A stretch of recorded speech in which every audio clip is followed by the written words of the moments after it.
Արմնու լրատվականը շարունակում է հրապարակել պետական պահպանության ծառայության աշխատակիցների ցուցմունքը Սուրբ Աննա եկեղեցում Նիկոլ Փաշինյանի եւ 18-ամյա Դավիթ Մինասյանի միջադեպի գործով։ Ինչ է պետական պահպանության ծառայության աշխատակիցը պատմել իրավապահներին։ Նախ ամենասկզբից 2026 թվականի մարտի 29-ին Ծաղկազարդի օրը Սուրբ Աննա եկեղեցում Փաշինյանի մասնակցությամբ միջադեպ էր եղել։ Փաշինյանի թիկնապաները նախ երիտասարդին քաշելով ճանապարհ էին բացել, իսկ երբ երիտասարդը նշել էր, որ ցանկացել է իր տեղում կանգնած մնալ, վեճ էր եղել։ Ավելի ուշ ոստիկանները ուժի կիրառմամբ եկեղեցուց բերման ենթարկեցին երիտասարդներին։ Միջադեպի առթիվ նախաձեռնվել էր քրեական վարույթ։ Սուրբ Աննա եկեղեցում Նիկոլ Փաշինյանի մասնակցության միջադեպի գործով 18-ամյա Դավիթ Մինասյանի նկատմամբ նախապարման միջոց էր ընտրվել կալանավորումը, ավելի ուշ փոխվեց բացակայելու արգելքը։ Գործը արդեն դատարանում է։ Եվ այսպես Արմնու լրատվականի ձեռքում է հայտնվել Հայաստանի Հանրապետության քննչական կոմիտե հրավիրված եւ հարցաքննված պետական պահպանության ծառայության կապիտան Գևորգ Գալստյանի ցուցմունքը։ Ինչ հարցեր է ուղղել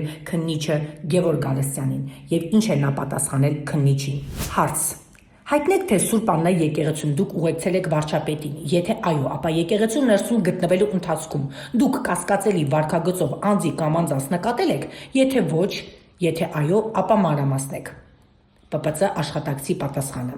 Նախ նշեմ, որ եկեղեցում պատարագի ժամանակ ներսում անձիկ շատ էին։ Եկեղեցին բազմամարդ էր, խիտ էին դասավորված մարդիկ, եկեղեցին փոքր էր։ Եկեղեցում գտնվելու ընթացքում արդեն երբ վարչապետը դուրս էր գալիս եկեղեցուց, իսկ մենք ուղեկցում էինք վարչապետին, այդ ժամանակ բարձրահասակ, նիհարավուն կազմվածքով, սափրված դեմքով մի երիտասարդ բարձր ինչ-որ բաներ էր ասում, գոռում էր, ձեռքերով ինչ-որ բան էր ցույց տալիս։ Ես շրջվեցի այդ երիտասարդ տղայի կողմը։ Նրան պահեցի, որպեսզի չմոտենա վարչապետին եւ նկատեցի, որ այդ տղան իր ձեռքը նետեց վարչապետի ուղղությամբ, ով այդ ժամանակ անցնում էր իմ եւ այդ տղայի կողքով, ու տարածությունը շատ մոտ էր, մեկ մարդու հաշվարկով։ Ես այդ տղային հրել եմ եւ պահել եմ, որպեսզի նա չկարողանա եւս մեկ անգամ հարվածել վարչապետին եւ որքան հնարավոր է հեռու լինի վարչապետից։ Այդ երիտասարդ տղայի հետ կար մի երիտասարդ տղա եւս, ով իմ կարծիքով վարչապետին հարվածել ցանկացող տղայի եղբայրն էր։ Շատ նման էին իրար, չսափրված էր, մորուքով։ Մորուքով երիտասարդը հանգստացնում էր եղբորը եւ այլ գործողություններ չէր անում ուղված դեպի վարչապետը։ Բացի այդ, երկու երիտասարդներից ես այլ անձի չեմ նկատել եկեղեցում, ով իմ կողմից ուշադրության արժանանար։ Ցանկանում եմ հայտնել, որ միայն սափրված երիտասարդի վարքն էր ագրեսիվ եղել։ Նա է իմ կողմից ուշադրության արժանացել։ Երբ վարչապետը այդ տղայից հեռացավ, ես արդեն վարչապետի հետ դուրս եմ եկել եկեղեցուց եւ իրականացրել եմ իմ ծառայությունը՝ վարչապետի անվտանգությունը ապահովելը։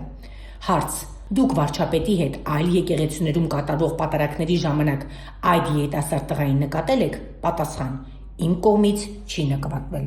Հարց.